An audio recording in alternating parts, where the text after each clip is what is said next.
जम्मू को कश्मीर से जोड़ने वाले आक ब्रिज के बाद अब आपको भारत के एक और महान निर्माण के बारे में बताते हैं। सुनने और देखने में ये चीजें जितनी साधारण दिखती हैं, असलियत में उतनी ही कठिन होती हैं। जो हवा दिल्ली में आपको सुख देती है, वो हवा हिमालय पर्वत श्रृंखला में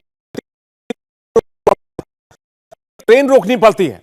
भारत को गर्व का मौका देने वाले इन निर्माण के लिए हमें क्या कीमत चुकानी पड़ती है, जानेंगे तो दंग रह जाएंगे। आपको दिखाते हैं जम्मू कश्मीर में कटरा से बनिहाल के बीच अंजी नदी में बन रहे पुल की कहानी।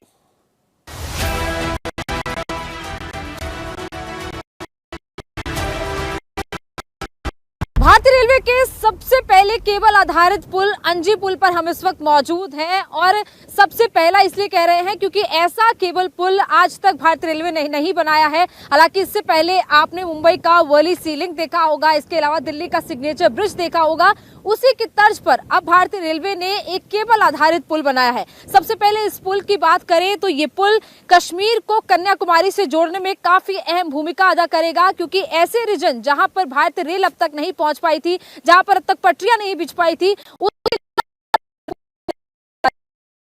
भारतीय रेल में इतिहास रचने वाला ये ब्रिज कटरा और बनिहाल के बीच बना है। पुल की ऊंचाई 193 मीटर है, इसकी लंबाई 726 मीटर है। जो हिस्सा केबल पर टिका है वो 473.25 मीटर है। इस दूरी को साधने में कुल 96 केबल का इस्तेमाल किया गया है। इनमें सबसे लंबे केबल की लंबाई 142 मीटर है, जिसे आसान शब्दों में समझें, 6 फीट लंबे 71 आदमी एक के ऊपर एक खड़े हों तो केबल के आखिरी छोर पर पहुंच पाएंगे। एक केबल की लॉन्चिंग में काफी वक्त लग जाता है और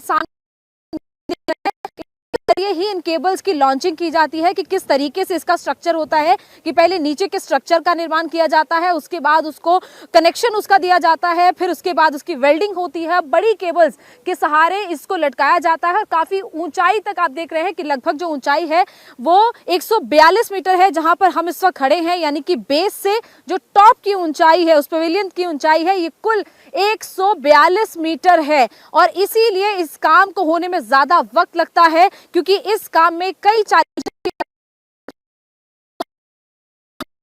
कश्मीर की हिमालयन रेंज के बीच में बन रहा ये पुल है। इसीलिए इस काम को पूरा करने में काफी चैलेंजेस भी हैं, लेकिन भारतीय रेल जल्द से जल्द इस काम को पूरा करेगा ताकि यहाँ लोग यहाँ पर चलने वाली ट्रेन के जरिए अपने सफर को और खूबसूरत बना पाए और इन खूबसूरत वादियों को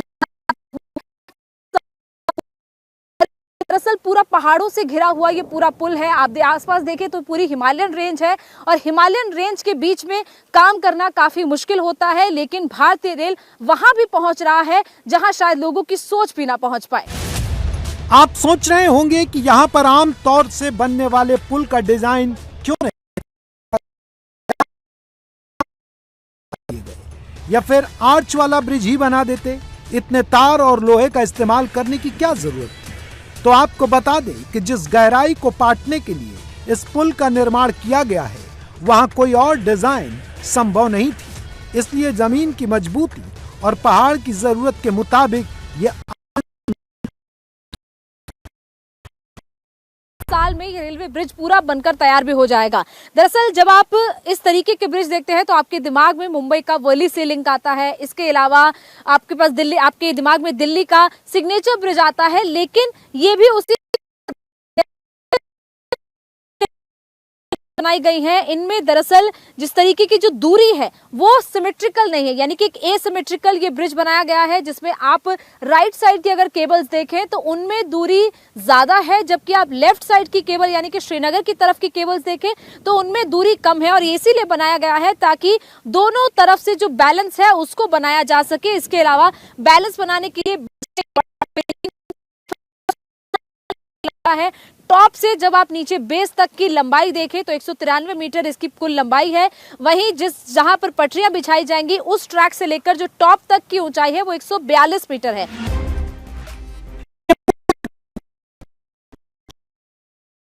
गिर्द बनाया गया है। इसे टेक्निकल भाषा में पायलिन कहा जाता है। इसका निर्माण कितना मुश्किल है ये बात आपको तब समझ में आएगी जब आप इसके बनाने में लगे वक्त के बारे में जानेंगे। इंडिया टीवी हर वक्त हर जगह डाउनलोड करने के लिए सर्च करें India TV news Google play store या ऐप स्टोर पर।